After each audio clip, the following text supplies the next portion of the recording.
तो आज के हमारे यहाँ के विट्ठल मंदिर में सभी भक्तों का बहुत बहुत स्वागत है। आज हमारा यहाँ पर दूसरा सेशन है। हमने पिछले बार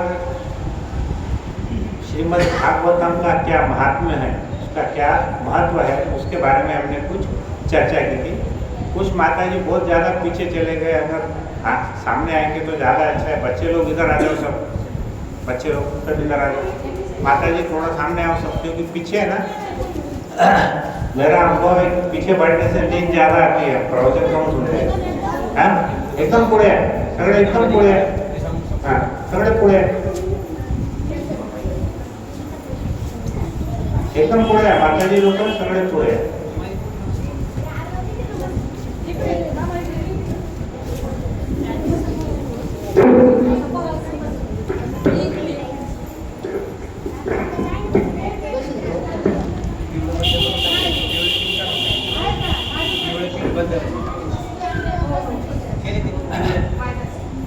तो हम पिछले वाले जो हमारा प्रवचन हुआ था उसमें से दो चार चीज़ें हम एक बार वापस से रिवाइज करेंगे, है ना, क्योंकि कलयुग में हमारी जो स्मरण शक्ति है बहुत कमज़ोर है। तो हमको एक बार पहले देखना है कि हम लोग क्या कर रहे हैं। एक्चुअली हम लोग पिछले 2 सालों से हम क्या कौन सी कथा का श्रवण कर रहे हैं? कृष्ण कथा का, बराबर है। अभी जो यहाँ पे नए भक्त आए हैं उनको ये मैं बतलाना चाहता हूँ कि जो कृष्ण कथा है वो भी श्रीमद् भागवतम का जो 10वां स्कंद है उसमें का ही पार्ट है। तो हमको सारांश में यह समझना है कि हमको श्रीमद् भागवतम क्यों सुनना चाहिए, बराबर है। श्रीमद् भागवतम का क्या महत्व है। तो जो श्रीमद् भागवतम जो पूरे हमारे 12 स्कंद के जो 18 बुक्स है, उसके पहले सबसे पहले यहाँ पर नारद जी महत्व बता रहे हैं श्रीमद् भागवतम। ये प्रश्न पूछ रहे हैं और उसका उत्तर संकादिक जो मुनि है वो उसका उत्तर दे रहे हैं।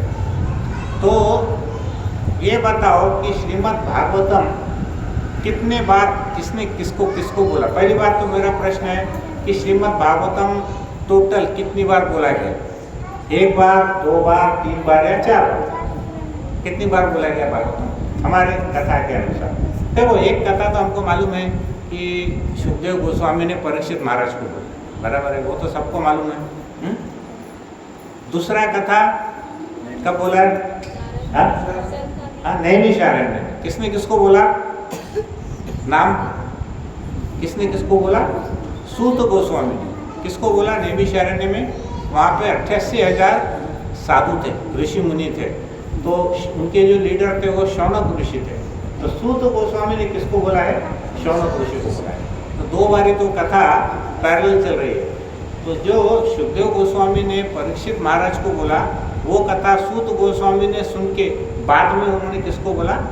शौनक आदि ऋषि को, 88,000 ऋषि। उसके पहले भी एक कथा हुई थी जब नारद जी बहुत ज़्यादा डिप्रेशन में थे, तब उनकी कथा उनको संकादिक मुनि जो कि ब्रह्मा के पहले पुत्र है, उन्होंने वो कहानी उनको सुनाई।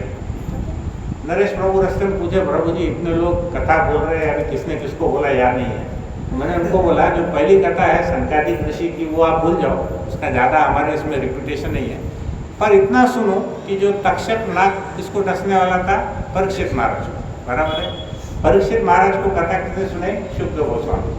उसके बाद क्या हुआ कि और कई साल बीतने के बाद में जैसा जैसा कलयुग आ गया तो ऋषि मुनि बहुत चिंतित हो गए।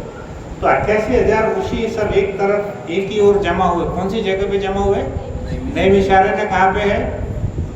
उत्तर प्रदेश में। और सुखदेव गोस्वामी ने परीक्षित महाराज को कथा कहाँ पे सुनाई थी? गंगा नदी। याद कैसा रखेंगे उसको? देखो, परीक्षित महाराज कौन थे? हस्तिनापुर के राजा थे, वो सम्राट थे। हस्तिनापुर पुराना यानी आज का क्या नाम है उसका? दिल्ली। और गंगा नदी कहाँ पे है?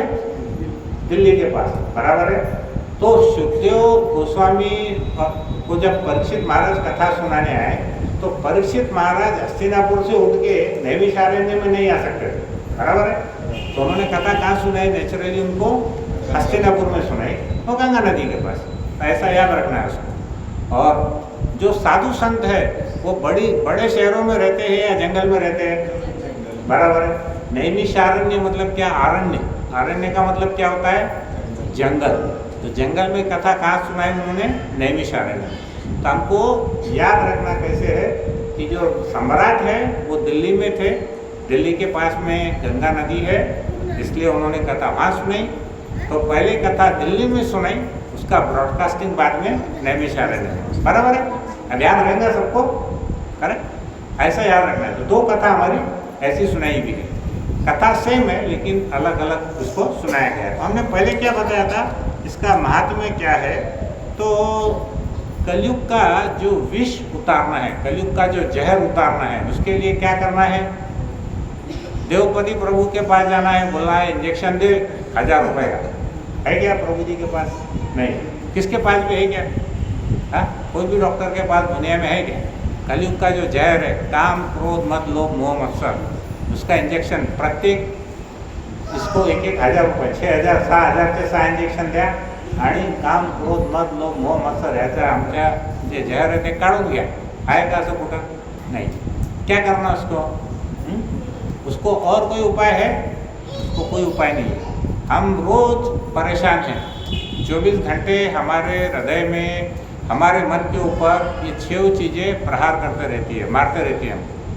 तो उसको उतारने के लिए क्या करना है? ये प्रश्न जब पूछा, किसने पूछा था? ये सूत गोस्वामी ने उत्तर दिया था जब उन्होंने शौनक आदि ऋषियों ने उनको प्रश्न पूछा। क्यों पूछा है? क्योंकि वो चिंतित खुद के लिए नहीं थे, वो तो सब परमहंस थे। वो हमारे जैसे लोगों के लिए, कलयुग की सब खटारा गाड़ी, उनके लिए पूछ रहे थे कि ये जो आने वाले लोग हैं, इसका जो जहर उतारना है तो कैसे उतारना?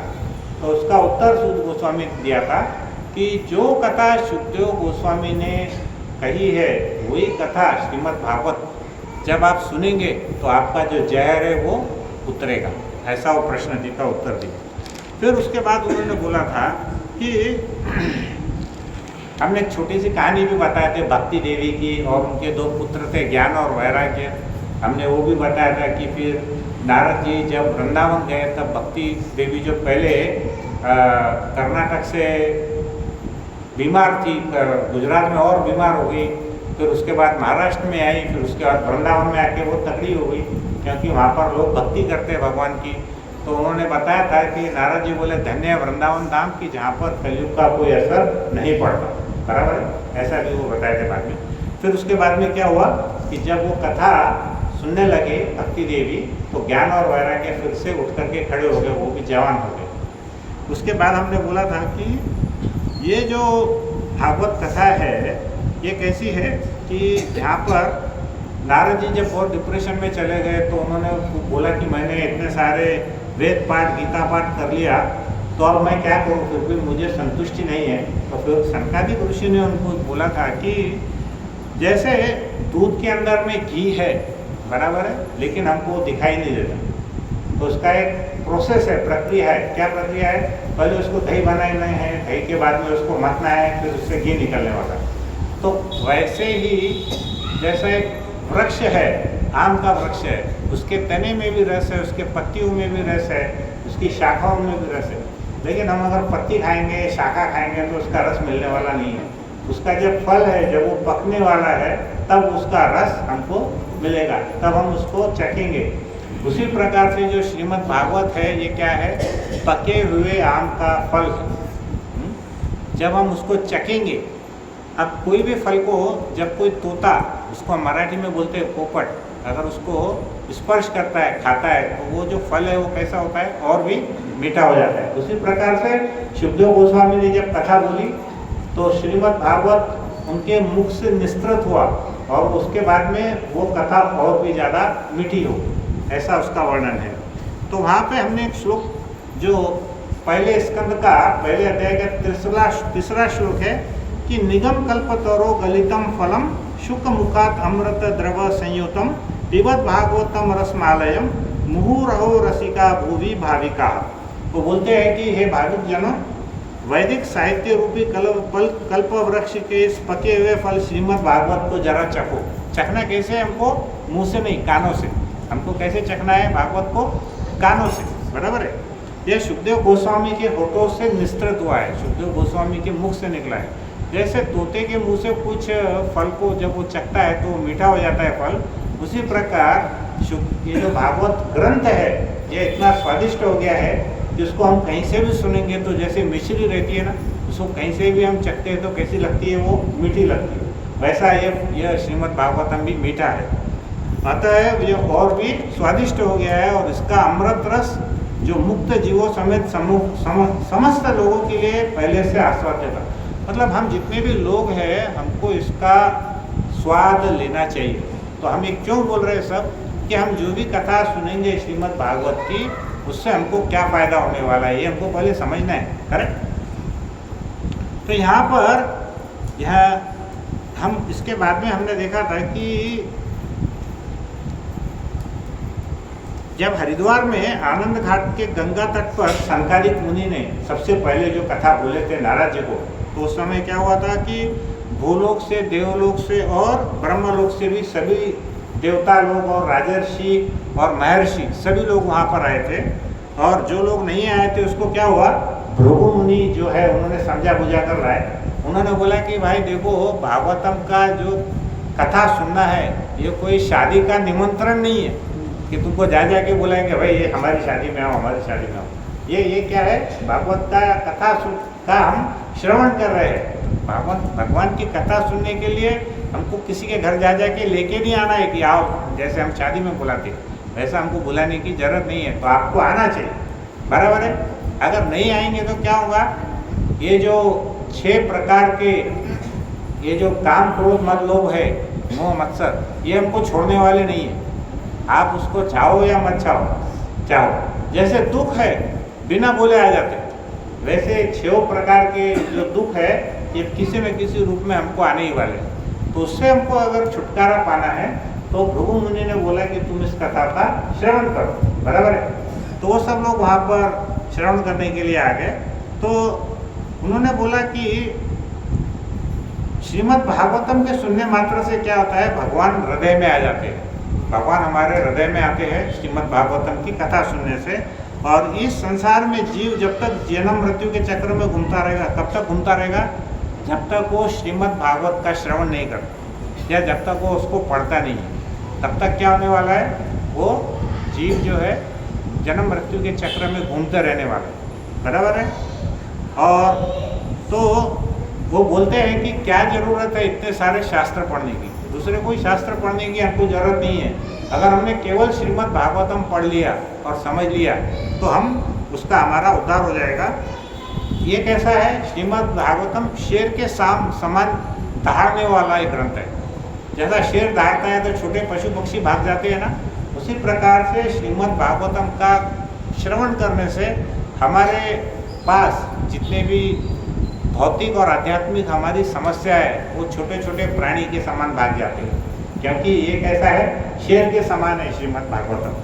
और शरीर में तब तक ही पाप रहता है जब तक हम मन लगाकर श्रीमद् भागवतम नहीं सुनते। अब इसकी एक बहुत अच्छी कहानी हम बताने वाले हैं। सुनना ऐसा नहीं है कि भाई आगे चला प्रभु जी ने बोला बसा थोड़ी देर मत झोपा नंतर, ऐसा नहीं करना।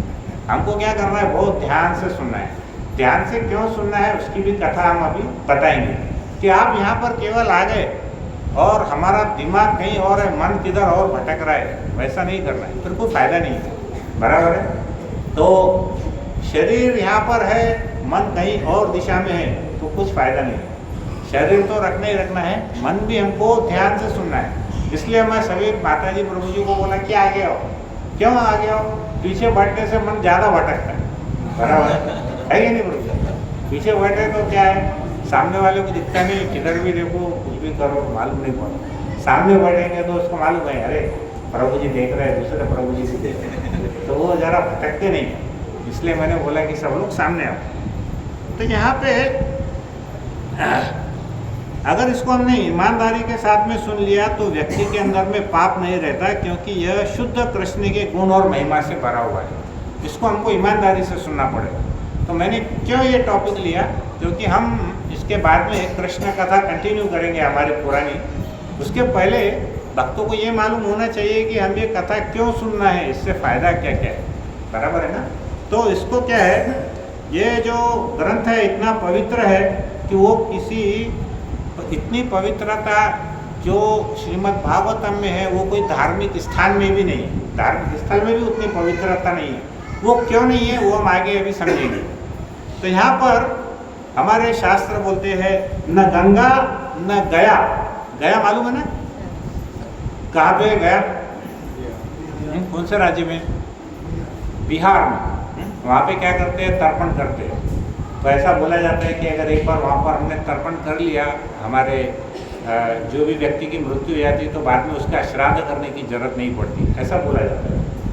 तो बोलते हैं न गंगा न गया काशी, न गंगा न गया काशी, न पुष्करम न प्रयागकम। तो न गंगा में शुद्धता है, न गया में शुद्धता है, न काशी में है, न पुष्कर में है, न प्रयागकम में है। तीर्थ यात्रा करने से क्या होता है और श्रीमद् भागवतम सुनने से क्या होता है। देखो अभी हम लोग 20,000, 50,000, 40,000 रुपये खर्चा करके यात्रा करने में जाते हैं, तो उसका कुछ फ़ायदा है क्या, क्या फ़ायदा है। हम अगर तीर्थ यात्रा करने में जाते हैं तो क्या फ़ायदा है, कोई बोल सकता है। दोनों में क्या फ़र्क है, तीर्थ यात्रा करने में और श्रीमद् भागवतम के पढ़ने में, सुनने में, दोनों में क्या फ़र्क है। यदि हम कोई तीर्थ यात्रा में जाते हैं तो क्या होता है, हम तुरंत पवित्र हो जाते हैं, लेकिन हमारी जो पाप करने की प्रवृत्ति है वो प्रवृत्ति नहीं जाती। अभी हम गए गंगा में डुबकी मार लिए, बराबर है, हम शुद्ध हो गए, लेकिन गुटखे खा रहे हैं, शराब पी रहे हैं, व्याभिचार कर रहे हैं, वो प्रवृत्ति जाने वाली है क्या गंगा में डुबकी मारने से, नहीं, बराबर है। तो शास्त्र कहते हैं कि अगर हम श्रीमद् भागवतम का श्रवण ईमानदारी से करेंगे और उसको ध्यान से सुनेंगे, श्रवण करेंगे, तो क्या होगा, हम पवित्र तो होते ही है, साथ में हमारी जो पाप करने की प्रवृत्ति है वो भी नष्ट हो जाती है। समझे क्या, दोनों में फर्क समझा। हम अगर तीर्थ स्थानों में जाते हैं तो क्या होता है, थोड़ी देर के लिए हम पवित्र हो जाते हैं, लेकिन हमारी पाप करने की प्रवृत्ति जाती नहीं है, हमारे अंदर जो बुरी आदतें हैं वो जाती नहीं है। लेकिन अगर हम श्रीमद् भागवतम का श्रवण करेंगे तो क्या होगा, हमारे अंदर जो बुरी आदतें करने की जो कामना है, जो इच्छा है, वो कैसे होने वाली, धीरे धीरे धीरे धीरे कम होते जाती है। तो तीर्थ यात्रा किसी भी व्यक्ति का दुर्व्यसन नहीं छुड़ा सकती, उसमें कुछ अगर दुर्व्यसन है तो उसको वो छुड़ा नहीं सकती, लेकिन भागवतम की कथा डेफिनेटली छुड़ा सकता है, बराबर है, और उसको तत्काल पवित्र भी कर देती है और उसकी आदत भी बदल जाती है। तो इस प्रकार शौनक जी पूछते हैं कि जो योग ज्ञान तपस्या इतनी सारी चीज़ें हम करे हैं, पहले लोग जैसे हिरण्यकश्यपु ने कितने 60,000 वर्ष तक तपस्या किया था, ये सब चीज़ें हमको करने की जरूरत नहीं है, तो ये सब चीज़ें कहाँ से आई। तो उन्होंने बोला कि सूत गोस्वामी उसका उत्तर देते हैं कि ये सारी चीज़ें जब भगवान पृथ्वी लोक छोड़ करके उनके लोक में गए तो उन्होंने क्या किया, अपनी सारी शक्ति काय में रखी, श्रीमद् भागवतम, उन्होंने पूरी शक्ति उसके अंदर में छोड़ी कि जो भी व्यक्ति इस श्रीमद् भागवतम को सुनेगा या बोलेगा तो उसका दोनों प्रकार से उद्धार होने वाला है, बराबर है। तो यहाँ पे अब प्रश्न ये था कि जब देवर्षि नारद सनकादिक जी से बात कर रहे थे तो उन्होंने पूछा कि भाई देखो, इन कथा से किन किन लोगों का उद्धार होता है। अब उसकी पहले कुछ पात्रता है कि भाई उसने डॉक्टर होना, इंजीनियर होना तो जो शुद्ध होने वाला है, ऐसा कुछ है। तो उन्होंने बोला और किस किस स्तर के लोग इसको सुनेंगे तो उनका कल्याण होगा। प्रश्न क्या है, किन लोगों का उद्धार होगा, ब्राह्मण का होगा या वैश्य का होगा या शूद्र का होगा या क्षत्रिय का होगा या पढ़े लिखे का होगा, किसका किसका उद्धार होगा वो तो हमको बताओ। तो यहाँ पर उन्होंने बोला, सनकादिक ऋषि ने उसका उत्तर कैसे दिया मालूम है, तो बहुत अच्छा, मैं देख के इसलिए बोलता हूँ कि एक ही सांस में कितने लोगों का उद्धार है। वो उन्होंने कैसा बोला, वो देखो कैसा बोला। उन्होंने बोला पापी, दुराचारी, क्रोधी, कुटिल, कामी, असत्यवादी, मात्र पितृ निंदक, दंभी, हिंसक, शराबी, ब्रह्म हत्यारा, चोर, गुरु पत्नी गामी, क्रूर, निर्दयी, व्याभिचारी, तृष्णाकुल, सभी प्रकार के लोग भागवत सुनकर पवित्र हो जाते हैं। बराबर है। अब इतने सारे लोग, इससे नीचे के ग्रेड के तो कोई हो ही नहीं सकते ना। कौन से है? पापी। एक एक देखो, पापी, ठीक है। अभी हमने भी कुछ ना कुछ पाप किया होगा, दुराचार भी किया होगा, बराबर है। हम लोग भी क्रोधी है, क्रोध आता है हमको, बराबर है। कुटिलता तो बहुत कलयुग का एकदम खास आइटम है, सामने कुछ पीछे कुछ है। उसके बाद में कामी, पर पुरुष पर स्त्री में ज़्यादा आकर्षण होना। असत्यवादी, वाह वाह वाह, असत्यवादी तो ऐसा लग रहा अभी जैसे उनको सर्टिफिकेट दिया हुआ है, झूठ बोलो, बढ़िया करो। मात्र पितृ निंदक, दंभी मतलब घमंडी, जिसका अहंकार है। हिंसक, अब हिंसक बोले तो आपको मालूम है पूरे भारत में मांस कितने लोग खा रहे हैं। हिंसक मतलब आपको मालूम है, भारत जैसा, मेरे को लगता था कि 20-30% ही खाते होंगे मांसाहार। मैं आश्चर्यचकित हो गया जब एक सर्वे आया, उन्होंने बताया पूरे भारत में 78% लोग मांस खाते हैं। और उसमें कुछ राज्य तो ऐसे है, बहुत शर्म की बात है कि वहाँ पे लोग 99% मांसाहारी। केरला है, बंगाल है, उसके बाद में आंध्र प्रदेश है, हाँ, और अरे बाप रे, उड़ीसा है, कर्नाटक है, इधर 90-95-99% लोग मांसाहार करते हैं। कितने हिंसक है, हाँ। शराबी, शराब पीने वाले, ब्रह्म हत्यारा, चोर, गुरु पत्नी गामी, और जो क्रूर है, निर्दयी है, व्याभिचारी है, हाँ, तृष्णाकुल, अपनी तृष्णा इंद्रियों के लिए पाप करने वाले, ऐसे सभी प्रकार के लोगों का भागवत सुनकर क्या होते हैं, वो पवित्र हो जाते हैं। बराबर है।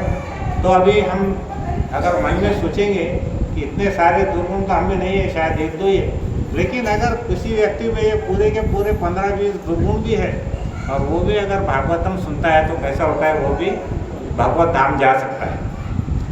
तो उन्होंने बोला, नारद जी ने, देखो भाई, ऐसी बातें बोलना तो डायलॉग मारना अलग बात है, उसका कोई प्रमाण है क्या कि ये सब सुनने से कुछ उससे फ़ायदा हुआ या उसको कुछ भगवान के धाम में जाने को मिला, ऐसी कुछ कोई प्रमाण है तो बताओ। तो उन्होंने बोला, सनकादिक मुनि ने, कि ऐसे तो अनेक प्रमाण है, लेकिन एक प्रमाण को मैं यहाँ पे प्रस्तुत करता हूँ, और वो कहानी सब लोग ध्यान से सुनो। जो ध्यान से सुनेगा वो भगवत धाम जाने वाला है, और जो यहाँ पे सो गया वो यहीं पे रहने वाला है। और ज़्यादा गहरी नींद में सोया तो उसका क्या होने वाला है, अगले जन्म में कुत्ता बिल्ली गधा घोड़ा क्या बनेगा, फिर हमको बोलना नहीं है। बराबर। तो आप सोचो, या तो भगवत धाम जाके वहाँ पे भगवान के भक्तों के साथ में रहना है, या हमको कुत्ता बिल्ली गधा घोड़ा बन के यहाँ पर रहना है, वो आपने डिसाइड करना है। क्योंकि ये कहानी बोल रही, मैं नहीं बोल रही, कहानी बता रही। तो यहाँ पर मैं कुछ आपको बीच में प्रश्न इसलिए पूछूंगा कि कहानी बहुत इंपॉर्टेंट है। कहानी बीच में आप लोग रेंज में है कि नहीं, इसलिए हमको प्रश्न पूछना पड़ेगा कि आप अभी भी सोए नहीं हैं, आप अभी भी जागे हुए हैं, इसलिए हमको प्रश्न पूछना है। तो यहाँ पर एक प्रमाण सनकादिक ऋषि किसको दे रहे हैं, नारद जी को दे रहे हैं। ये सत्य कथा है। तो ये सत्य कथा कैसी है कि एक नदी थी जिसका नाम है तुंगभद्रा। उस नदी के तट पर एक ब्राह्मण रहता था। ब्राह्मण का नाम था आत्मदेव। क्या नाम था ब्राह्मण का? आत्मदेव। और वो कैसा था? बहुत धार्मिक था, बहुत अच्छा व्यक्ति था। और गड़बड़ ये थी कि उसकी पत्नी उतनी ही ज़्यादा अधार्मिक, उसको अच्छी पत्नी नहीं मिली। और उसकी पत्नी का नाम था धुंधली। तो कौन कौन है यहाँ पे? पति का नाम क्या है? आत्मदेव। और पत्नी का नाम क्या है? धुंधली, है ना। उनके अंदर, विचारों के अंदर में दो प्रॉब्लम थी। एक तो उनके पास में धन नहीं था, निर्धन थे, पैसा नहीं था। और अगर निर्धन रहते भी है तो उसके साथ में उनका भाग्य भी साथ नहीं देता था, दुर्भाग्य थे। निर्धन भी थे और दुर्भाग्य भी थे। और वो कैसे करते थे? बेचारे भिक्षा मांग करके, भीख मांग करके वो अपना निर्वाह करते थे। और उससे भी बड़ा एक दुख और था कि उनको कोई एक संतान भी नहीं थी। तो क्या क्या चीज़ है उनके पास में कि एक तो पैसा नहीं है और दूसरी बात संतान भी नहीं, बराबर है। इतना बड़ा उनका दुर्भाग्य था। तो बेचारा ये जो आत्मदेव था एक बार बहुत दुखी मन से बहुत परेशान हो गया था कि मुझे कोई संतान नहीं है। तो वो क्या करने लगा, बेचारा एक जंगल में गया और जंगल में जाकर के एक वृक्ष के नीचे बैठ कर के जोर जोर से रोने लगे। जब रोने लग गया तो वहाँ पे क्या हुआ कि एक सन्यासी वहीं से जा रहे थे। तो सन्यासी ने वहाँ से जब वो गए सन्यासी, तो उन्होंने पूछा इनको कि आपको क्या समस्या है, आप यहाँ पर ऐसा क्यों रो रहे हो, ऐसा उन्होंने आत्मदेव को पूछा। तो आत्मदेव ने उनको बताया रोने का कारण कि मुझे कोई भी संतान नहीं है। तो सन्यासी के मन में बड़ी करुणा आई और उन्होंने क्या किया, एक फल आत्मदेव को दिया और उनको बोला कि जाओ ये जो फल है ये किसको दे दो, तुम अपनी पत्नी को दे दो। अगर वो तुम्हारी पत्नी इस फल को ले लेती है और उसका सेवन करेगी तो वो गर्भवती हो जाएगी और आपको संतान की प्राप्ति होने वाली। अब उसने क्या किया कि जब वो अपनी पत्नी के पास गया, उसकी पत्नी का नाम क्या था? धुंधली। हाँ, तो धुंधली के पास वो गया, उसने क्या किया, वो जो फल है फल ले जा करके उसको दिया और उसको बोला कि देखो तुम इस फल को सेवन करोगी तो हमको पुत्र रखने की प्राप्ति होने वाली है। अब ये धुंधली जो थी ये ज़रा ज़्यादा होशियार थी, वो अपना दिमाग चलाने लग गई। उसने क्या बोला धुंधली ने, उसने सोचा कि देखो एक तो अगर मैं गर्भवती बन गई तो मेरा वजन बढ़ने वाला है, और अगर मान के चलो यहाँ पर कभी आग लग गई मेरे घर में तो फिर मैं भागूंगी कैसे, क्योंकि मैं तो शरीर मेरा भारी होने वाला है। तो वो सोचने लगी कि अरे अगर यहाँ आग लग गई तो मैं भागूंगी कैसे। फिर दूसरा वो सोचने लगी कि ये जो मेरी ननद मेरे साथ में रहती है, हाँ, अगर ये सब धन लेकर के भाग गई तो फिर मैं उसको किसी में भरोसा नहीं था, तो फिर मैं उसके पीछे कैसे भागूंगी। फिर सोची अरे ननद को छोड़ो, अगर चोर आए, चोर हमारे घर से कुछ लेकर चले गए, ये मेरा पति तो दिन भर भारी घूमते रहता भिक्षा मांगते हुए, अब भिक्षा मांगने वाले के घर को भी टेंशन है कि चोरी होने वाली है, समझे क्या हाइट कहानी है। हाँ, मतलब भिखारी को भी डर है कि मेरा कोई पैसा नहीं लूट मिलेगी, वो भी सोचने लगे। फिर उसने सोचा कि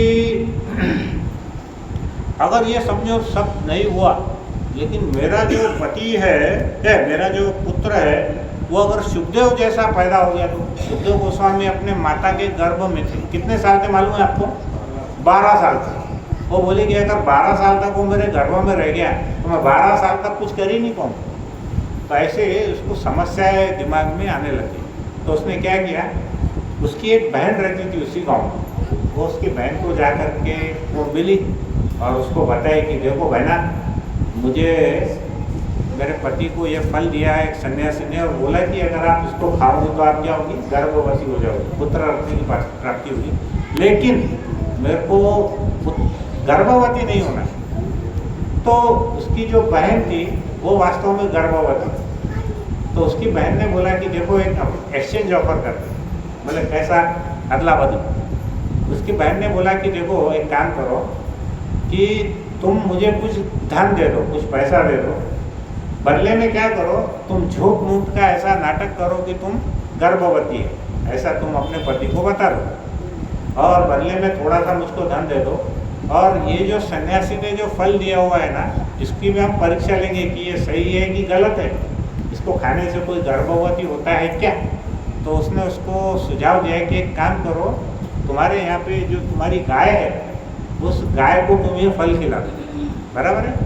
तो अब क्या क्या चल रहा है यहाँ पे, धुंधली की बहन और गाय, 3 जनों में एक्सचेंज ऑफर हो। तो धुंधली ने क्या किया, उसको कुछ पैसा दिया उसकी बहन को। उसकी बहन गर्भवती होने के बाद जब उसको बच्चा हुआ तो उसने छुटके से धुंधली को दे दिया, और धुंधली ने पूरा फर्स्ट क्लास नाटक किया उसके पति को बताने के लिए कि मैं गर्भवती हूँ, कुछ ऐसा तकिया वकिया बांध के रखा होगा उस टाइम पे, पता नहीं। और बाद में ऐसा बताया कि ये जो बच्चा है ये हमारा ही बच्चा है। तो ऐसा बच्चा दिया। और इधर क्या हुआ, उन्होंने क्या किया, वो जो फल था वो फल किसको दिया, गाय को दिया।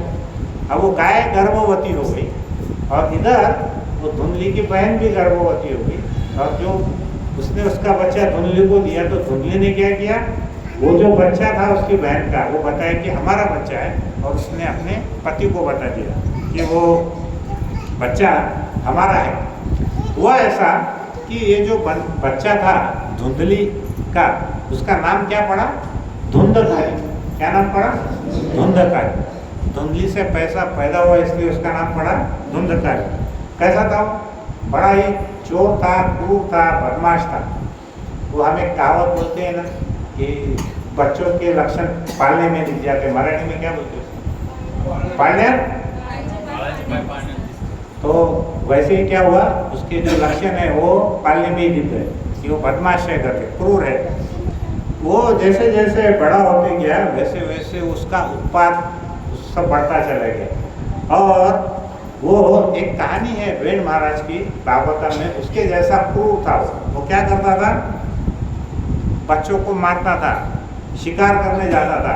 और उसने क्या किया, 5 वैश्यों को अपने घर में लेकर के आया बड़ा होने के बाद में। और बड़ा भारी उसने उत्पाद चालू करा। अब किसकी कथा सुन रही है, धुंधकारी। और इधर ये जो बच्चा गाय ने जिसको जन्म दिया था वो दिखने में कैसा था, बिल्कुल मनुष्य के जैसा था, लेकिन उसके जो कान थे वो बहुत बड़े बड़े थे, गाय के जैसे थे। तो उसका नाम क्या पड़ा, गोकर्ण। बराबर है, गोकर्ण। कोई गया है आज तक गोकर्ण, कोणी गेला का, हाँ गेला, कुठे आहे गोकर्ण, कर्नाटक में, बराबर है। मैं गोवा में था 5 साल, जब मैं भी जाके आया था। गोकर्ण हमारे सिटी से कुछ 150 किलोमीटर ही था, लेकिन जब मेरे को ये कथा मालूम नहीं थी हम वहाँ गोकर्ण करके अच्छा स्पॉट है ऐसे हिसाब से गए थे, हमने दर्शन किए, लेकिन पूरी कहानी मुझको पता नहीं थी। ये बात को कितने हो गए, 25 साल, 20-25 साल। तो क्या हुआ कि गोकर्ण वो जो गाय से जन्मा बच्चा, उसका नाम क्या पड़ा, क्योंकि गाय से पैदा हुआ था इसलिए गो, और उसके कान जो थे वो गाय के समान थे इसलिए कर्ण, गोकर्ण उसका नाम पड़ा। और वो बच्चा कैसा था, बहुत ही तेजस्वी बच्चा निकला। और वो गोकर्ण के नाम से प्रसिद्ध हुआ। और वो साथ में क्या हुआ, बहुत ही बड़ा पंडित बना गोकर्ण। और अब इधर गोकर्ण हुआ और इधर धुंधकारी हुआ, दोनों एक साथ एक ही उम्र के थे, दोनों एक साथ बड़े होने लग गए। तो जो गोकर्ण था उसकी भक्ति के लिए प्रसिद्ध हुआ, उसकी विद्वत्ता के लिए प्रसिद्ध हुआ। और ये जो धुंधकारी था वो अपने दुराचार के लिए कुप्रसिद्ध हुआ बराबर है। तो वो उसने इतना आत्मदेव नहीं, उसने इतना उत्पाद चालू किया धुंधकारी ने कि उसके जो पिता थे आत्मदेव, वो पंडित चिंता में ही मरने लग गए। रोज चिंतित रहते थे कि अरे दुष्ट नालायक, पहले तो मैं कितना इसके लिए मिन्नतें मांगा कि ये पैदा होना, और पैदा होने के बाद ये ऐसा दुष्ट मेरे घर में पैदा हुआ। तो गोकर्ण ने क्या कहा उसके पिताजी को आकर कि पिताजी आप चिंता छोड़ दीजिए और भगवान की भक्ति करिए, ऐसा गोकर्ण ने बोला। बराबर है। तो आत्मदेव के 2 पुत्र थे, एक धुंधकारी और एक गोकर्ण। तो ऐसा गोकर्ण ने बोला। तो पिताजी ने क्या किया, गोकर्ण की बात मान करके वो तीर्थ यात्रा पे चले गए। और यहाँ पे धुंधली जो थी उसकी माता, वो इतनी ज़्यादा परेशान हो गई कि उसने देखा है कि मेरा बेटा इतना नालायक दुष्कर्मी है, 5-5 वैश्याओं को लेके घर में आया है, तो कौन माता सहन करने वाली है। तो उसकी माता ने क्या किया, एक कुएं में कूद करके अपनी जान दे दी धुंधली। अब ये चोरी भी करता था, धुंधकारी बदमाशी करता था, और वैश्याओं को भी बहुत सताता था। तो अब वैश्याओं ने एक बार क्या किया, मीटिंग ली 5 ने। वो उन्होंने मीटिंग लेके उन्होंने आपस में डिस्कशन किया, विचार किया कि देखो ये जो है धुंधकारी, ये कैसा है, चोर है, बदमाश है, सबको सताता है, इसको तो पुलिस कभी भी पकड़ के जेल में लेके डाल सकती, फिर हमारा क्या होने वाला है। तो उन्होंने क्या किया, सबने मिलकर के एक उपाय किया। उन्होंने बोला कि हम सब क्या करते हैं, मिलके इसको मार देंगे, मार डालेंगे, और क्या है, वैश्याओं का तो कुछ रहता नहीं है, बोले हम कोई और कोई घर ढूंढ लेंगे। ऐसा सोच के उन्होंने क्या किया, अगले दिन उन्होंने एक रात जब हुई तो उसके हाथ पैर बांध दिए, हाथ पैर बांध करके उसके मुंह में आग डाल दी, इसके मुंह में धुंधकारी दी, और ऐसा आग डाल करके उसको मार दी। और वो घर में जितना भी पैसा था वो सब बांध करके, वो सब पांचों वैश्याएं वो लूट करके लेकर के चले गए। अब जब बहुत दिन तक गोकर्ण बाहर यात्रा पे गए थे, जब वो वापस अपने घर पर आए तो उनको पता चला कि ऐसी घटना हुई। गाँव वालों ने बताया कि अरे देखो तुम्हारे भाई को वो वैश्याओं ने मिलके मारा। अब जब उनको ऐसा लगा तो उन्होंने क्या किया, उन्होंने सोचा भाई उसके मुक्ति के लिए कहाँ जाना चाहिए, गया में। आपको बोला ना गया में क्या होता है, अगर गया में हमने तर्पण किया तो उसका ऐसी जो अकस्मात मृत्यु होती है उसका उद्धार होता है, ऐसा हमारे शास्त्रों में वर्णन है। तो गोकर्ण क्या किए, गया में गए, गया में जाकर उन्होंने वहाँ पर उसका तर्पण किया और वापस वो अपने उस घर में गाँव में आ गए। किंतु सब कुछ करने के बाद भी उस धुंधकारी का कुछ उद्धार हुआ नहीं।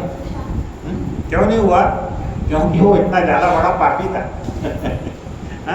सभी प्रकार के कुकर्म उसने किए थे, तो उसका कुछ उद्धार भगवान ने एक्सेप्ट नहीं किए उसके तर्पण। अब यहाँ पर क्या हुआ कि उन वैश्यों ने भी धुंधकारी को उसी के घर में गाड़ दिया, बराबर है, गड्ढा खोद के उसी के घर में गाड़ दिया। और बोला बाहर कहीं हम ले जाते हुए दिखेंगे तो हम ही पकड़े जाएंगे। तो उन्होंने उसके कोई था ही नहीं उनके घर में। उसके जो पिता आत्मदेव थे वो तीर्थ यात्रा पे चले गए।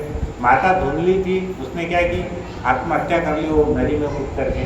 गोकर्ण बेचारा वो यात्रा पे चला गया, और ये धुंधकारी था, उसको पांचों वैश्यों ने मिलकर के मार करके उसको वहीं पे गाड़ दिया जमीन के अंदर। अब जब क्या हो गया, रात में जब गोकर्ण सो जाता था ना, तो ये जो धुंधकारी का जो प्रेत है वो अलग अलग रूप धारण करके उसको सपने में दिखाई देने लगे। इसको गोकर्ण। अब गोकर्ण पंडित था, वो सब चीज़ों से डरता नहीं था, तो उसको तुरंत समझ गया कि यह एरिया में कुछ गड़बड़ है, वो ना हो ये मेरा भाई। उसको बाद में मालूम पड़ा मेरे भाई का प्रेत भी इधर ही है कर, ऐसा उसको समझ गया। तो उसने क्या किया, ये कोई नहीं है, ये कोई अधोगति को प्राप्त किया हुआ कोई जीव है, ऐसा उसको समझ में आया। तो उसने क्या किया, उनके पास जो कमंडल था, कमंडल से उसने जल निकाला और मंत्र जाप करके उसी दिशा में छिड़क दिया जहाँ पर उसका प्रेत था। देखो ये जो बात है भूत प्रेत की, इसमें डरना नहीं है, लेकिन ऐसा नहीं है कि ये भारत में ही होती, अमेरिका में भी होती, इंग्लैंड में भी होती, पूरे विश्व में होती। और उसके ऊपर में दुनिया भर की पिक्चरें बनी हुई, दुनिया भर के एपिसोड बने हुए, बराबर है। तो उन्होंने क्या किया, कमंडल से जल निकाला, मंत्र जाप करके उस दिशा में उसको छिड़क दिया।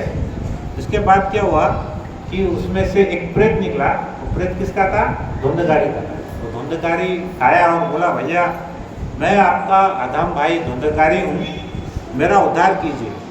तो ये बोले अरे उद्धार, मैं तो ऑलरेडी तेरा तर्पण वहाँ पे गया में करके आया, बिहार में जाकर के। तो धुंधकारी बोलने लगा देखो भैया, ये जितने भी गया जैसे करोड़ों स्थान पर भी जाकर के तुम मेरा तर्पण करोगे ना, तब भी मेरा कुछ होने वाला नहीं है। तो क्योंकि मैं बहुत बड़ा पापी हूँ, पाप करने वाले को भी समझता है कि मैं कितना बड़ा पाप है, लेकिन उसकी प्रवृत्ति जाती नहीं। तो प्रवृत्ति हमारी जाने के लिए ही हमको श्रीमद् भागवतम सुनना है। हम रोज गंगा में जाएंगे, रोज डुबकी मारेंगे, हमारा एक दिन का पाप खत्म होने वाला है, लेकिन हमारी प्रवृत्ति जाने वाली नहीं, बराबर है, हमारी प्रवृत्ति वही रहने वाली। तो उसके बाद क्या हुआ, गोकर्ण जी तो बेचारे बहुत धार्मिक थे, वो उनका भाई था, तो बहुत चिंतित हो गए। बोले कि मैं तुम्हारा उद्धार जरूर करूँगा, तुम थोड़ा पेशेंस रखो, थोड़ा धैर्य रखो, मैं करता हूँ। उसके बाद में क्या हुआ, गोकर्ण ने गांव के सब जितने पंडित थे, विद्वान पंडित थे, सबको उसने बुलाया। सबको बुला करके एक मीटिंग लिया और मीटिंग करके पूछा कि देखो ऐसा ऐसा है, मेरा जो भाई है धुंधकारी, वो अभी तक अटका हुआ है, उसका जो योनि में अटका हुआ है, और वो प्रेत बन के घूम रहा है, तो उसका उद्धार करने के लिए आपको क्या करना चाहिए? तो गांव वाले बोले, पंडित जी पूरे गांव के सबसे बड़े पंडित तो आप है, बोले आप ही जो जो डिसाइड करोगे, जो निश्चित करोगे वो हम सब करेंगे। लेकिन गोकर्ण ने वो बात को नहीं माने। तब उन्होंने क्या किया, सुबह सुबह उठ करके सूर्य भगवान को संबोधित करते हुए सूर्य भगवान को पूछा कि मैं इसके लिए क्या करूं। सूर्य भगवान को उन्होंने जब पूछा तो सूर्य भगवान ने बोला कि देखो गोकर्ण, इसके लिए केवल एक ही मार्ग। क्या मार्ग है? तुमको श्रीमद् भागवतम का श्रवण और कीर्तन करना चाहिए। मतलब आपने यहाँ पर श्रीमद् भागवतम बोलना है और उसको बाकी के गांव वालों को सुनाना है। तो जब श्रीमद् भागवतम आप सुनाएंगे तब क्या होगा, आपके जो भाई का है वो उद्धार हो जाएगा। अब क्या हुआ, गोकर्ण जी तो पंडित थे, पढ़े, बहुत ज़्यादा विद्वान थे, तो वो तो पूरा भागवत ऑलरेडी जानते थे, उनको पूरा ज्ञान था उसका। अब क्या हुआ, जब सूर्य का आदेश हुआ तो उन्होंने क्या किया, गांव के लोगों से विनती किया कि देखो भाई आप एक इसका भागवत कथा का आयोजन करो। क्यों आयोजन करो? कि मेरे पास तो कुछ धन है नहीं, मैं एक विरक्त सन्यासी हूँ, मेरे पास कुछ लक्ष्मी नहीं है, आप इसका आयोजन करो। तो सभी गांव वालों ने मिलकर क्या किया, भागवत का आयोजन किया। तब क्या हुआ, हम देखते हैं कि जिसका भी हम जिसके लिए भागवत कथा कराते हैं उसका पहले उसके नाम का संकल्प लेना पड़ता है, उसकी आत्मा की मुक्ति के। तो इन्होंने क्या किया, पूरा भागवतम के लिए पूरे गांव वालों को बुलाया और उन्होंने धुंधकारी के नाम का संकल्प लिया और उन्होंने कथा चालू की। तो उसी समय क्या हुआ कि धुंधकारी, उस यज्ञ मंडप में एक बांस था, बांस मतलब बांबू है ना, वो बांस के अंदर में वो प्रविष्ट हो गए। धुंधकारी प्रेत के रूप, सूक्ष्म रूप अंदर वो घुस गया। और उसके बाद उन्होंने 7 दिन भागवत कथा सुनाई गोकर्ण जी ने सभी गांव वालों को। और एक दिन जैसे जैसे वो भागवत का एक एक दिन हो जाता था तो उस जो बांबू बांस था उसमें 7 गठाने थी, तो उसकी एक गांठ खुल जाती। दूसरे दिन सुनाया तो दूसरी गांठ खुल गई, तीसरे दिन तीसरी गांठ खुल गई। ऐसे क्या हुआ, जब 7 दिन पूरे हो गए तो 7 दिन, जब 7वां दिन उनका भागवत सप्ताह समाप्त हुआ तो 7वें दिन वो जो गांठ थी वो पूरी तरह से फट गई। और फटने के बाद में उसमें से एक व्यक्ति, उन्होंने वहाँ पर देखा कि पूरे बांस को काटकर एक देव रूप धारण करके कोई व्यक्ति निकला। तो वो देव रूप, वो तो दानों के भी काम का नहीं था, वो भागवत कथा सुनने के बाद में धुंधकारी क्या बन गया, देवता बन गया। और उसमें से वो बांस में से वो बाहर निकला और भगवान के पार्षद के समान, यानी भगवान के जो नारायण दूत है उसके समान वो प्रकट हो गया उस बांस में से निकल करके। और गोकर्ण जी के चरणों में उसने प्रार्थना की, उनको नमस्कार किया कि भैया आपने मेरा उद्धार कर दिया, ऐसा बोल करके वो वहाँ से अदृश्य हो गया। फिर उसने बोला, धन्य है ये भागवत वार्ता जो मेरे जैसे पापी का भी उद्धार कर दे। मतलब हम कितने भी पाप अगर करते हैं और हम अगर ध्यान से श्रीमद् भागवत कथा सुनते हैं तो हमारा उसमें उद्धार निश्चित है, बराबर है। लेकिन हम कितना भी भागवत कथा में खाली शरीर यहाँ पर है, मन और यहीं पर है, तो फिर हमारा कुछ फायदा होने वाला नहीं है। अब इसके बाद में क्या हुआ, तब तक क्या हुआ कि भगवान के जो पार्षद थे, भगवान के जो विष्णु दूत थे, वो क्या करे, विमान लेकर के आ गए और धुंधकारी को भगवत धाम लेकर के चले गए। अब इसमें कुछ प्रॉब्लम है क्या किसी को? नहीं, सिर्फ धुंधकारी को लेके गए, अब प्रॉब्लम है क्या? नहीं। अरे भाई आप इधर 200 लोग बैठे हैं, एक ही व्यक्ति को भगवत धाम लेके जाएंगे तो बाकी के लोग 199 लोगों को प्रॉब्लम नहीं है क्या? फिर है ना प्रॉब्लम। तो क्या हो गया कि अब धुंधकारी को अकेले को लेके गया, बाकी किसी को लेके नहीं गए देवदूत। अब गोकर्ण जी बोले, अरे विष्णु दूतों को बोले कि ये आपका कैसा न्याय है, कथा तो हम सब ने सुना हुआ है लेकिन आपने तो सिर्फ धुंधकारी को लेके गए, ऐसा हमारे साथ अन्याय क्यों है? तो विष्णु दूत बोले कि देखो, जितनी तन्मयता से, जितनी तत्परता से और जितना हृदय के साथ ये कथा धुंधकारी ने सुना है, उतनी तन्मयता के साथ, उतनी तत्परता के साथ और उतनी हृदय के साथ बाकी किसी ने भी, गाँव वाले ने नहीं सुना है। बराबर है।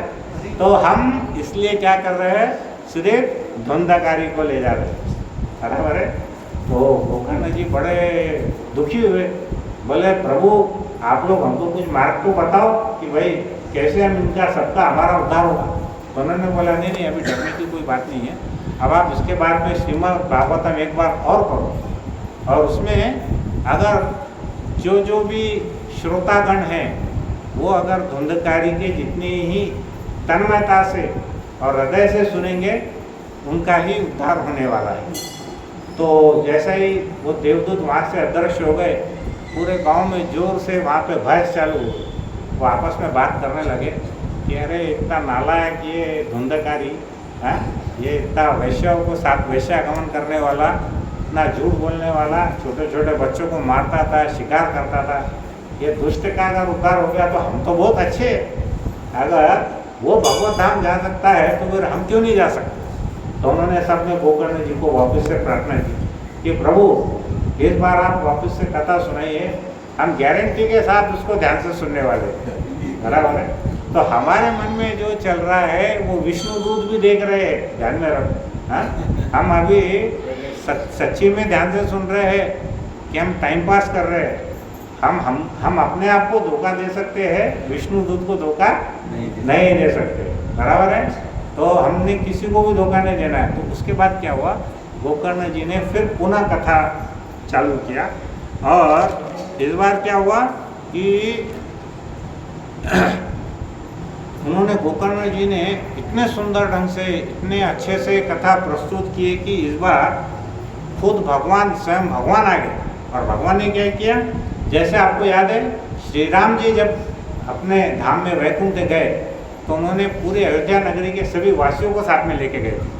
अयोध्या नगरी के वासियों को वैकुंठ में लेके गए थे। उसी प्रकार गोकर्ण जी क्या किए, सभी ग्रामवासियों को लेकर के वो भगवत धाम चले गए। तो इस समय क्या हुआ, गोकर्ण जी को भगवान खुद अपने साथ में लेके गए, और बाकी जितने लोग थे वो विष्णुदूत उनको अपने साथ में लेकर के भगवत धाम चले गए थे। तो यहाँ पर इस तरह से क्या है, जो भागवत सप्ताह है उसकी महिमा है। ये कहानी पहले कितने लोगों ने सुनी हुई, हाथ ऊपर करो। ये कहानी सुनी है? ज़्यादा नहीं, मुझे लगा था ये कहानी बहुत फेमस है, सभी ने सुनी होगी, लेकिन 5-7 लोगों ने सुनी। तो हमको श्रीमद् भागवत क्यों सुनना चाहिए, अभी हम इसके बाद में जो श्री कृष्ण कथा बोलने वाले अगले सप्ताह में, तो उसके अंदर में वो भी भागवत का ही एक अंश है। वो कथा को हमको बहुत ध्यान से सुनना है। अब ये हमको निश्चय करना है कि हमको भगवत धाम जाना है या हमको इधर ही कुत्ता बिल्ली बन के सड़ना है, वो हमने देखना है। क्योंकि हम ऐसा नहीं बोल सकते कि हमारा शरीर यहाँ है मतलब हम बहुत परम पवित्र है, ऐसा नहीं है। हमारा मन, हमारी बुद्धि और हमारा अहंकार, तीनों भी चीज़ हमको भगवान के इसमें लगाना है, तभी हमारा उसमें उद्धार होगा। तो यहाँ पे क्या हुआ कि अभी उसके बाद एक अगला प्रश्न पूछा उन्होंने कि ये जो भागवत की महिमा है इसमें वक्ता की कुछ विशेषता क्या है। तो इसमें जो बोलने वाला है उसमें क्या गुण होना चाहिए, और जो सुनने वाले श्रोता है उसमें क्या गुण होना चाहिए, ऐसा प्रश्न पूछते हैं नारद जी सनकादिक जी। अभी वास्तव में देखो, श्रोता में आपके अंदर में बहुत कुछ विशेषता है, लेकिन एज अ वक्ता मेरे अंदर में कुछ भी विशेषता या कुछ भी खासियत नहीं है। मैं तो केवल मेरे शुद्धिकरण के लिए ये बोल रहा हूँ, क्योंकि जितनी विशेषताएँ इसमें वर्णन है वो एक भी विशेषता मेरे अंदर नहीं है। मैं तो क्या करता हूँ, पोस्टमैन हूँ, यहाँ से पढ़ लिया और उसके घर में डिलीवर किया।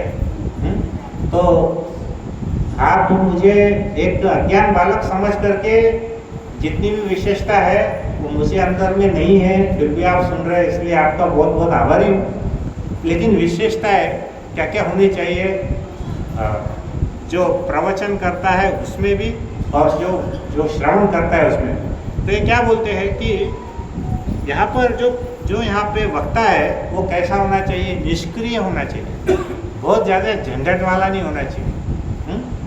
फिर विरक्त होना चाहिए।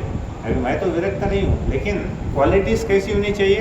विरक्त होनी चाहिए। वैष्णव होना चाहिए, भगवान विष्णु का भक्त होना चाहिए, जो कि शास्त्र की व्याख्या करने में समर्थ है।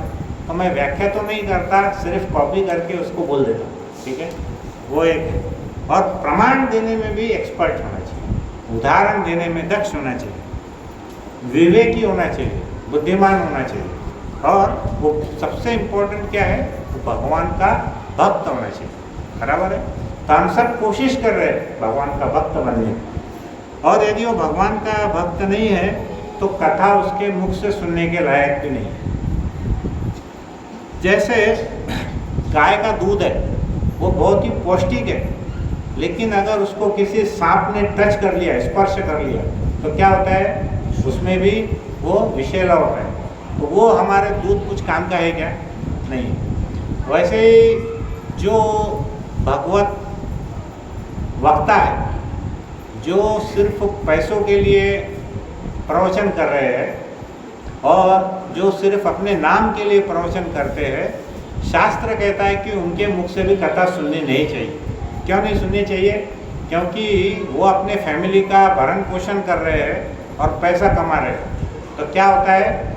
उनका मुख से निकला हुआ जो भागवत है, सुनने में एक बार अच्छा लगता है, लेकिन उसका प्रभाव नहीं पड़ता। अगर आप ऐसे कितने भी प्रवचन सुनेंगे तो कोई भी आप भागवत सप्ताह के बाद सुनेंगे कि प्रभु जी ने, वो महाराज ने प्रवचन कैसा दिए, सब जने बोलेंगे खूब चांगला होता, खूब चांगला होता। लेकिन अभी 2 महीने के बाद में पूछेंगे या 2 हफ्ते के बाद में पूछेंगे त्याने काय सांगितलं, ते लक्षात नाही, पण ते खूप चांगला होता, प्रसाद खूप चांगला होता, डान्स खूप चांगला होता, हे रुक्मिणी विवाह खूप मस्त होता। इससे ज़्यादा कुछ होने वाला नहीं। बराबर? वो चीज़ का कुछ भी फायदा होने वाला है वैसे ही है। अभी हम, मैं किसी का नाम नहीं लेता, वो मैं किसी का नाम नहीं लेता गलती से भी। ये आपने आत्मचिंतन करना है। भगवान ने इतनी बुद्धि सबको दी हुई है कि असली चीज़ क्या है और नकली चीज़ क्या है उसको फर्क नहीं। जिसको बुद्धि नहीं है वो जाने, उसके बारे में हमको बोलें। हम तो सिर्फ शास्त्र में क्या लिखा हुआ है हम सिर्फ उसको बता रहे हैं। आपको जो अच्छा लगे आप करो, उसके लिए हम कोई किसी का हाथ नहीं पकड़ते। बराबर है? अभी आपको हीरा लेना है तो हीरा लो, कांच का टुकड़ा लेने का है तो कांच का टुकड़ा लो, वो आपके हाथ में। बराबर है कि नहीं? उसके लिए हम, लेकिन शास्त्र क्या बोलता है? वो मेरे विचारों से या आपके विचारों से शास्त्र बदलने वाला नहीं है, क्योंकि सत्य भले ही कड़वा क्यों नहीं होता, लेकिन वो हमेशा सत्य ही रहने वाला है। तो हमको ये नहीं देखना है कि कौन क्या बोल रहा है, हमको ये देखना है कि वो व्यक्ति कितना शुद्ध है। अगर कोई व्यक्ति कथा शुद्ध भाव से कर रहा है, उसकी कथा में ज़्यादा रस भी नहीं आता है, और लेकिन वो किसी पैसे के लिए या अपनी मान सम्मान के लिए कथा नहीं करता और भगवान का भक्त है, और जो गुरु शिष्य परंपरा से कथा बोल रहा है, उसके मुख से ही सुनना चाहिए। वो आपको ज़्यादा आनंद नहीं भी दे तब भी उसका फर्क आप पे पड़ेगा। और जो आपको डांस कर रहे हैं, स्वयंवर कर रहे हैं, हाँ, भगवान बालक कृष्ण का जन्मदिन मना रहे हैं, नाच रहे हैं, मस्त चल रहा है 6 घंटे, वो कितना भी सुनेंगे, लेकिन वो पैसा कमा रहा है उसके। वो अभी मैं एक कथा में सुन गया था बहुत साल पहले। उसने क्या किया, वो महाराज ने यजमान को बुलाया, इधर आओ। बोले क्या हुआ? 21,000 वाली कुर्सियाँ पूरी खाली दिख रही, तुम करे क्या? बोले इधर 21,000 डोनेशन की जो कुर्सियाँ थी ना, उसमें सिर्फ 4 ही लोग थे, अपन ने उधर 100 कुर्सियाँ लगाई। तो वो महाराज पूछ रहा था उनको, जो प्रवचन करता था, तो मेरे पैसे का क्या होने वाला है उसके अंदर? हाँ, ये भगवान की जो कथा है ये व्यापार नहीं है। बराबर है? ये व्यापार नहीं है। अगर कोई भी भक्त बिना किसी कारण के, बिना किसी पैसे के, बिना किसी हेतु के अगर ये कथा बोलता है तो उसका 100% फर्क पड़ता है। लेकिन अगर वही व्यक्ति धन के लिए करता है या किसी अपने मान सम्मान के लिए, झूठी शान के लिए, अहंकार के लिए करता है, तो श्रोता के ऊपर में उसका फर्क पड़ता, उसका प्रभाव पड़ने वाला नहीं है। बराबर है? तो यहाँ पर वो बोलते हैं कि वो कैसा होना चाहिए वो व्यक्ति, जैसे दूध तो बड़ा पौष्टिक है, लेकिन अगर उसको किसी सर्प ने स्पर्श कर लिया तो कैसा विषैला बन जाता है। वैसी भागवत कथा अगर किसी पाखंडी व्यक्ति ने, किसी लालची आदमी ने उसके मुख से बोला तो भागवत कथा कैसी होने वाली है, विषैली, उसका कोई फर्क नहीं पड़ने वाला है आपको। आप कितनी भी कथा में नाचो, कितना भी उसका डांस करो, तुम्हारे मन में कोई फर्क उसका पड़ने वाला नहीं है। वो शुद्ध भक्तों के मुख से, जो भगवान के भक्त है, जो गुरु शिष्य परंपरा में है, उसके ही मुख से वो सुनना चाहिए। फिर उन्होंने बोला कि जो वक्ता है वो कैसा होना चाहिए, धीर होना चाहिए, शांत होना चाहिए, पेशेंस होना चाहिए उसको, बराबर है। बहुत झंझट वाला नहीं होना चाहिए कि मैं ये भी काम कर लूँ, वो भी काम कर लूँ, एक फैक्ट्री लगा दिया, फिर 2 लगा दिया, फिर 10 लगा दिया, ऐसा नहीं होना चाहिए।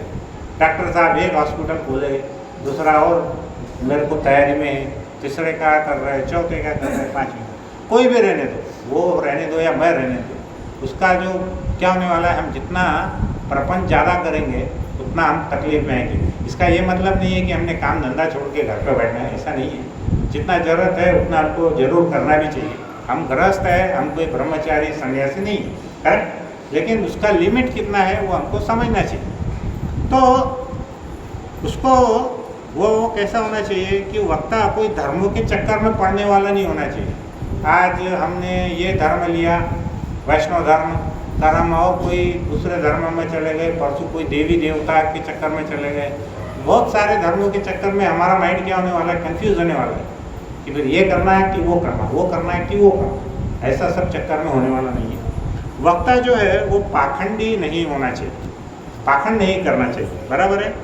तो श्रीमद् भागवतम के चरणों में उसने प्रार्थना करनी चाहिए, बराबर है। हम जो पहले मंगलाचरण करते हैं, हम क्या करते हैं, हमारे जितने भी वरिष्ठ भक्त है, हमारे आचार्य है, हम भगवान के चरणों में प्रार्थना करते हैं, बराबर है। और वैष्णव के चरणों में भी प्रार्थना करते हैं। क्या प्रार्थना करते हैं कि हे भगवान, आप हमको, मुझे स्वीकार करो और मुझ पर कृपा करो, और निर्विघ्न रूप से, बिना किसी डिस्टर्बेंस के, निर्विघ्न रूप से आप मुझे श्रवण करने की क्षमता दीजिए, और श्रवण करने की और सुनाने की भी योग्यता दीजिए। हम भगवान से क्या करते हैं, प्रार्थना करते हैं। देखो, इसका मैं उदाहरण बताता हूँ। जब हम बहुत अच्छा प्रिपेयर करते हैं लेकिन भगवान की कृपा नहीं रहती है तो वो लेक्चर उतना अच्छा नहीं होता है। लेकिन जब हम भगवान की कृपा से उनके चरणों में जब हम दिल से प्रार्थना करते हैं और हमारा ज़्यादा प्रिपरेशन भी नहीं है, तब मैंने देखा कि लोग फालतू बातों को भी बहुत खुशी से हंसते हैं। अच्छा, मैं जो प्रिपेयर करके आता हूँ तो कोई हंसता नहीं है। हाँ, अभी पिछले बार क्या हुआ, जैसे मैंने YouTube के ऊपर में बहुत सारे मेरे सभी लेक्चर ऑलमोस्ट मैंने लोड किए। वो मैं लोड इसलिए करता हूँ कि मेरे को याद नहीं रहता मैंने पिछले लेक्चर में कहा था, बराबर है। मेरे को लगता है कि मैं सुनूँ कि इसमें रिपीटेशन नहीं हो। अब वो YouTube जनरल में क्या होता था, अभी तक 10, 20, 25, 50 लोग सुनते भी थे। मुझे लगता था ठीक है, सुने तो अच्छी बात है। अभी पिछले बार जब हमने प्रभु जी मंत्रा का जो आखिरी लेक्चर किया, श्री कृष्ण की दिनचर्या, वो वाला टॉपिक हमने चालू किया था। मैंने 1 महीने तक YouTube देखा ही नहीं था। फिर ये लेक्चर आया तो मैंने YouTube पे वापस से लोड किया, तो मैं बड़ा शॉक रह गया। उसके ऊपर 570 लोगों ने वो लेक्चर सुना। अरे इतने तो टोटल लेक्चर भी लोगों ने नहीं सुने। तो हमारा काम क्या है कि सिर्फ हमने अपना कर्म करना है, हमको कोई मान सम्मान की अपेक्षा नहीं है। भक्तगण यही चाहते हैं कि हर एक भक्त कुछ न कुछ उसके अंदर में सुने, किसी के भी मुख से सुने, लेकिन वो भक्त होना चाहिए, गुरु शिष्य परंपरा में होना चाहिए। नहीं तो लोग क्या करते हैं, अपने मन से कुछ तो भी कथा बना देते हैं। हाँ, उसका वो बहुत ही गलत प्रभाव होता है। तो ये कैसा है, हम भगवान के प्रार्थना करना चाहिए कि भगवान हमको ये आशीर्वाद दे ताकि मैं निर्विघ्न आपकी कथा का श्रवण कर सकूं। अब यहाँ पे जो श्रोता है, जो सुनने वाले हैं, उनकी भी क्या क्या योग्यता होनी चाहिए। जैसे वक्ता की योग्यता हुई, वैसे ही श्रोता की योग्यता, सुनने वालों की क्या क्या योग्यता है कि उन्होंने भगवान में निष्ठा के साथ में सुनना चाहिए और श्रद्धा से भागवत की पूजा करनी चाहिए। श्रीमद् भागवत जो ग्रंथ है वो कैसा है, स्वयं भगवान है। श्रीमद् भागवतम ग्रंथ क्या है, स्वयं भगवान है। भागवतम का जो पूरा सेट है वो अगर एक भक्त अकेला नहीं खरीद सकता तो 7-8 लोग मिलकर के खरीदिए उसको। और भक्त क्या करना चाहिए, वो जो ग्रंथ है अपने घर में रखना चाहिए। क्यों रखना चाहिए, कोई उसका जवाब दो।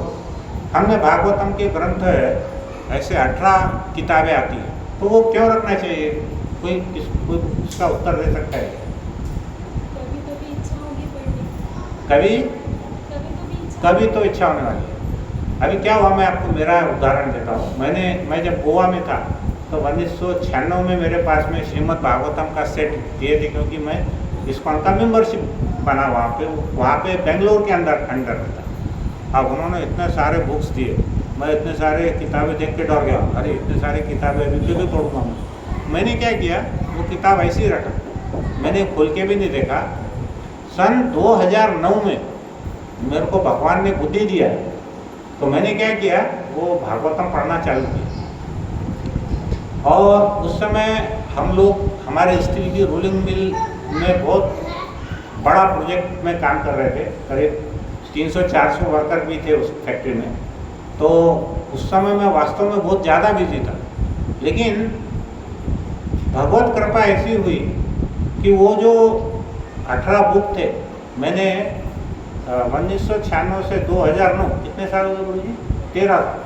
13 साल के बाद उसको खोला और उसको 3 साल के अंदर में पूरा कंप्लीट एक पेज पढ़ लिया उसका। तो मेरा क्या बोलना है कि अगर हम भागवत की किताब ग्रंथ अपने पास में रखेंगे तो या तो कभी भगवान हमको बुद्धि देंगे पढ़ने की, अगर हमारे को बुद्धि नहीं दिए तो आपके बेटा बेटी को बुद्धि देंगे, आपके बेटा बेटी को नहीं दिए तो आपके पोता पोती को देंगे। लेकिन एक फैमिली में, एक पीढ़ी के अंदर, 2 पीढ़ी में या 3 पीढ़ी में भगवान 100% किसी न किसी को बुद्धि देते हैं, बराबर है। तो मेरा सबसे बहुत ही नम्र निवेदन है कि अगर एक व्यक्ति पूरी भागवत कथा पूरे श्लोक नहीं ले सकता, 5-6 जने मिलकर के वो कथा का पूरा सेट लेना चाहिए। देखिए हम बहुत सारे पैसे ऐसे ही खर्चा कर देते हैं, बराबर है हाँ, कहीं पार्टी में, कहीं घूमने फिरने के लिए, शादी में। तो हमने ये जो हमारा एसेट है, एसेट को हिंदी में क्या बोलते हमारे में, एसेट को क्या बोलते, संपत्ति। ये जो हमारी संपत्ति है ये कैसी है, ये परमानेंट है, स्थायी, हमेशा हमारे पास में रहने वाली। तो यहाँ पर हम देखेंगे कि अब श्रोता की क्या क्या योग्यता होना चाहिए। श्रोता की योग्यता ऐसी है कि उसने निष्ठा से, श्रद्धा से भगवान की पूजा करनी चाहिए। वक्ता में श्रद्धा रहनी, जो बोलता है उसमें भी श्रद्धा होनी चाहिए, बराबर है। और कथा कायदे से तो निराहार सुनना चाहिए, खूब ज़्यादा ठूस के खा के आके हुए कथा करना नहीं चाहिए। हमने जब मेरे पिताजी के लिए कथा किए थे प्रभु जी 1.5 साल पहले, तो हमारे जो ब्रह्मचारी आए थे तो वो क्या करते थे, सुबह 4 बजे उठते थे और वो सवेरे उठ के पूरा मॉर्निंग प्रोग्राम करते थे, 16 माला करते थे, पूरा भागवतम का क्लास प्रिपेयर करते थे। उनके जितने भी नहाना धोना सब करने के बाद में खुद अपने हाथ से प्रसाद बनाते थे। हमारे यहाँ पे रोज़ कम से कम 30-40 आइटम बनते थे, मतलब एक सप्ताह में करीब 260 आइटम बने। लेकिन वो हमारे जो महाराज जी थे उन्होंने एक आइटम भी उसको छुआ भी नहीं, बराबर है, इतनी उनकी तपस्या थी उसके अंदर। तो वो बोलते थे, दोपहर में हम 2:30 बजे का रखते थे प्रोग्राम, बोलते थे प्रभु जी ये 2:30 बजे का प्रोग्राम ज़रा गड़बड़ है, मैं सुबह 4 बजे उठता हूँ तो मेरे को वो 12-1 बजे कुछ प्रसाद लेते थे तो उनको 2-2:30 बजे थोड़ी नींद आती। तो वो बोले कि तो भी मैं इसको भोजन को स्किप कर देते थे, छोड़ देते थे, नींद नहीं आना था। और उसके बाद वो कथा बोलते थे। तो बोलने का अर्थ है कि कथा ज़्यादा पेट भर के आना नहीं चाहिए, निराहार सुनना चाहिए, नहीं तो फलाहार वगैरह करके आना है, ज़्यादा भूखा भी नहीं और ज़्यादा पेट भरा हुआ भी नहीं चाहिए। लेकिन फिर भी वो बोलते हैं कि जैसी शरीर की मांगे वैसा करो। वो बोलते हैं जैसी सुविधा है वैसा सुनो, बहुत ही ज़्यादा पद्मासन में बैठने की जरूरत नहीं है, बराबर है। अगर उपवास से हमको तकलीफ हो रही है, उपवास से तकलीफ हो रही है, अभी हम बैठे कथा में, अब हमने कथा बोल दी है, बाकी के लोग चले गए भगवत धाम, हम इधर ही बन रहे कुत्ते बिल्ली जैसा। उससे अच्छा क्या है कि कथा में अगर विघ्न हो रहा है तो अगर उपवास तुमसे नहीं होता तो थोड़ा सा लाइट भोजन करके तुम बैठ सकते हो उसके अंदर में। अगर नीचे बैठने में तकलीफ हो रही है तो कुर्सी पर भी बैठ सकते हैं, बराबर है। तो कैसे भी बैठो, लेकिन सबसे इम्पोर्टेंट चीज़ क्या है कि आपने कथा का श्रवण करना चाहिए, कथा सुनना चाहिए ध्यान से, बराबर है। कथा के प्रारंभ में तो भक्ति देवी के साथ साथ ज्ञान और वैराग्य भी आ गए, किंतु कथा के अंत में क्या हुआ, स्वयं भगवान अपने भक्तों के साथ आ गए थे। ये जो कथा चल रही थी शंकादिक की और नारद जी की, वो कथा के बारे में बोल रहा हूँ मैं। तो उसमें क्या हुआ, भगवान के जो भक्त थे उद्धव, प्रहलाद, बलि, अर्जुन, सुखदेव गोस्वामी सभी मिलकर के जोरदार कीर्तन किए। अर्जुन जो थे भगवान के सखा, वो मृदंग बजा रहे थे और सुखदेव गोस्वामी ने वहाँ पर एक बहुत ही महत्वपूर्ण घोषणा की है। अभी हमारा 3 मिनट में लेक्चर खत्म हो रहा है, ध्यान से सुनिए क्या घोषणा की है यहाँ पर सुखदेव गोस्वामी ने।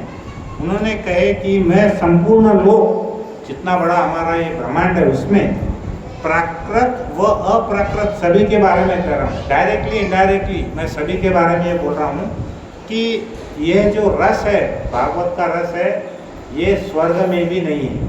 हाँ, ये रस सत्यलोक में भी नहीं है। सत्यलोक किसका लोक है, ब्रह्मा जी का लोक है। ब्रह्मा जी के लोक में भी ये जो रस है वो नहीं है। और इंद्र के लोक में, जो हम स्वर्ग लोक की कामना करते हैं, उसमें भी ये रस नहीं है। कैलाश में जहाँ पर भगवान शिव जी निवास करते हैं, उस लोक में भी ये रस नहीं है। वैकुंठ में भी ये रस नहीं है। वो क्या बोल रहे हैं कि सबसे अच्छा लोक कौन सा है, पृथ्वी लोक है। कि पृथ्वी लोक के अंदर में हमको इतना जो रस है भागवत का, वो हमको सुनने को मिलता है। तो हे पृथ्वीवासियों, आप इस कथा को सुनिए सुनिए और सुनते रहिए, यह छोड़िए मत। यह रस इसी पृथ्वी पर है जो अभी अभी प्राप्त हुआ है। अतः पिबंतु सतभाग्या। इस रस को सिर्फ जो भाग्यवान है वही ग्रहण कर सकता है। इस रस को छोड़ना मत, अवश्य इसका पान करते रहे। ऐसा उन्होंने सुखदेव गोस्वामी ने उसकी घोषणा की। तो हमने अभी टोटल जो भी हमारा ये जो आज का हमारा प्रवचन है, उसमें हमने किसके बारे में चर्चा की कि श्रीमद् भागवतम ही क्यों सुनना चाहिए।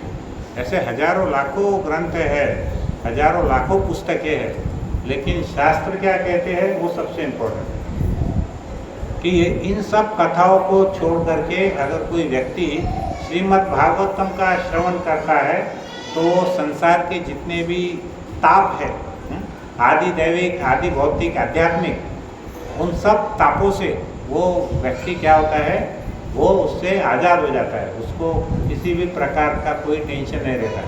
अभी आप सच बताओ, हम 1-1.25 घंटे से ये कथा सुन रहे हैं, तो ये 1.25 घंटे में किसी के मन में कुछ ऐसा टेंशन वाला कोई विचार आया क्या? किसी के मन में आया तो हाथ ऊपर करो। आया किसी के मन में? नहीं आया, बराबर है। तो आप सुनिए कि एक बहुत अच्छी बात मैं आपको बताता हूँ। परीक्षित महाराज ने उस मुनि के, प्रभु जी उनका नाम श्रृंगी मुनि था क्या था उनका? क्या नाम था? श्रृंगी मुनि। उनके गले में उन्होंने मरा हुआ सांप डाल दिया। शमीक ऋषि, श्रृंगी उनके बेटे का नाम, वो मेरे को शमीक और श्रृंगी में थोड़ा कंफ्यूजन। शमीक ऋषि, हाँ, शमीक ऋषि के गले में मरा हुआ सांप डाल दिया। क्यों डाला उन्होंने श्राप? ओ मरा हुआ सांप, तो बताइए। हाँ, प्यास के कारण। वो परीक्षित महाराज क्या हुआ, जंगल में शिकार करने गए और वहाँ पे थक गए, उनको बहुत जोर से प्यास लगी। जब वो शमीक ऋषि के कुटिया में आए तो शमीक ऋषि ध्यान से भगवान का जप कर रहे थे, स्मरण कर रहे थे। और यहाँ पर उनको ऐसा लगा परीक्षित महाराज को कि मैं इतना बड़ा सम्राट और ये एक मामूली सा ऋषि, ये मुझको मेरी आवा भगत भी नहीं कर रहा है, मेरे को पूछता भी नहीं है, पानी भी नहीं पूछा। तो उन्होंने क्या किया, गुस्से में वहाँ पे बाजू में सांप मरा हुआ था, वो सांप उन्होंने क्या किया, उनके गले में डाल दिया। बदले में क्या हुआ, उनका जो बेटा था श्रृंगी, उसने उनको श्राप दिया कि 7 दिन के अंदर में तुम्हारी मृत्यु होने वाली है। लेकिन एक सबसे बड़ी बात बताता हूँ, वो परीक्षित महाराज इतने बड़े भगवान के भक्त थे कि जब वो उनकी माँ के गर्भ में थे उत्तरा के, तभी भगवान ने आकर के उनको बचा लिया था। हाँ, बचपन में गर्भ में ऐसे कितने जीव है जिनको भगवान स्वयं आकर के रक्षा किए, है क्या कोई उदाहरण जाने? ऐसे तो उदाहरण कोई है नहीं। मतलब असंख्य कोटि अरबों खरबों लोगों में कोई एक आधा था परीक्षित महाराज जैसा, जिसकी भगवान ने रक्षा की, बराबर है। और वो भगवान की रक्षा जिन्होंने किए, वो व्यक्ति को एक छोटे से बच्चे का श्राप क्या बिगाड़ सकता था? कुछ भी नहीं बिगाड़ सकता था। लेकिन उन्होंने ऐसा कुछ नहीं किए। उनकी कथा सुनने के लिए तो अमृत लेकर के आ रहे थे देववासी, क्या आप ये अमृत इनको पिला दो, बदले में हमको कथा सुना दो। तो सुखदेव गोस्वामी ने क्या किया, उनको वहाँ से भगा दिया। नहीं नहीं, तुम जाओ, तुम विजातीय है, हमारी जाति में नहीं आते, तुम जाओ यहाँ से, ऐसा बोल के भगा दिया उन्हें, देवता हो। तो वही परीक्षित महाराज जो थोड़े से पानी के लिए इतने बेचैन थे, इतने व्याकुल थे, वो परीक्षित महाराज श्रीमद् भागवत की कथा 7 दिन और 7 रात बिना अन्न ग्रहण किए, बिना पानी पिए, बिना सोए, वो 7 दिन 24 घंटे उन्होंने श्रवण किया, है ना। तो ये कितनी बड़ी बात है उन परीक्षित महाराज के लिए, जो एक थोड़े से पानी के लिए इतना गुस्सा हुए थे। वही परीक्षित महाराज 7 दिन बिना पानी के ये कथा की। क्यों कथा किए? क्योंकि उसमें उतना उनको रस मिले। तो हमको ये भागवत कथा सुनने के लिए हमको उसका रस हमको डेवलप करना है, निर्माण करना है, बराबर है। तो कैसा होने वाला है, जब हम बार बार कथा में आएंगे, भगवान की कथा सुनेंगे, भगवान के नामों का जप करेंगे, और जो 16 माला करने का जो प्रण करते हैं, वो हमको भगवान का जप माला करना ही चाहिए। क्योंकि हम जिसके जितने नज़दीक होंगे वही विचार हमारे मन में आते रहेंगे। तो हमको भगवान का जप माला करना बहुत जरूरी है। तो हम कौन सा मंत्र बोलते हैं? हरे कृष्णा कृष्णा कृष्णा हरे हरे, हरे राम राम राम हरे हरे। तो आज सभी भक्तों का बहुत बहुत धन्यवाद। आप इतनी बड़ी संख्या में यहाँ पर अपना अमूल्य समय देकर के पधारे। हम श्रीमद् भागवत का महात्मा पिछले 2 लेक्चर में इसीलिए बोले कि जो नए भक्त है उनको मालूम होना चाहिए कि भगवान की कथा श्रीमद् भागवत हमको क्यों सुनना चाहिए। अब हम इसके बाद जो हमारा नेक्स्ट क्लास होने वाला है, तो हम जो श्री कृष्ण कथा है पहले जो हमारी चल रही थी, वो भी भागवती है, तो हम उसको कंटिन्यू करेंगे। ठीक है। अगर किसी का कोई प्रश्न है